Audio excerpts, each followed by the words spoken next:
नमस्कार.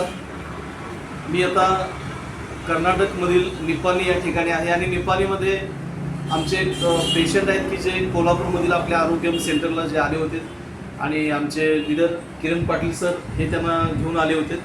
तर जवळजवळ 10 वर्ष शुगरचा प्रॉब्लेम घेऊन डोक्यामध्ये टेन्शन घेऊन ते ऑफिसमध्ये आले होते, चेकअपसाठी आले होते. तर त्यांना आलेला रिझल्ट जो आहे ते आज स्वतः या ठिकाणी सांगण्यास ते आलेले आहेत. तर पुढं त्यांचं मनोगत आपण आहे. सर, तुमचं पूर्ण नाव सांगा. माझं नाव संजय दत्ताजीराव निंबाळकर. संजय दत्ताजीराव निंबाळकर. संजय दत्ताजीराव निंबाळकर.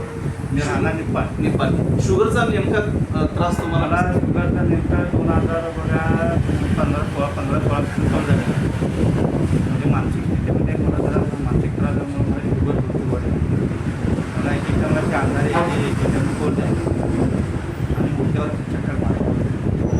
मी सगळं प्रॉडक्ट्स म्हणजे ते शुगरवर जेवढे प्रॉडक्ट्स तिथे तेवढे यूज करून बघितले. त्याच्यामध्ये काही फरक पडला. मग काही कालांतरानं म्हणजे आमचे किरण पाटील यांनी मला आमचं एक प्रॉडक्ट वापरून बघा म्हणून सांगितलं. मग किरण पाटील यांचा शुगर कंट्रोल आणि शुगर कंट्रोल टॅब्लेट आणि ट्रिपल स्टेमसेल हे हिने मला प्रॉडक्ट दिलेलं आहे. ते मी आता सलग 3 महिने झालं यूज करत आहे. ओके. मी माझी पहिल्या ज्या टायमाला प्रॉडक्ट चालू करायच्या आधी माझी शुगर 490 होती. 490 होते जेवल्यानंतर जेवणानंतर. जेवणाच्या आधी होती 390. ओके. मग मी ज्या टायमाला 1 महिन्यानंतर मी ते शुगर चेक केल्यानंतर हां. तर माझी शुगर जेवायच्या आधीची आहे ते 110 आहे.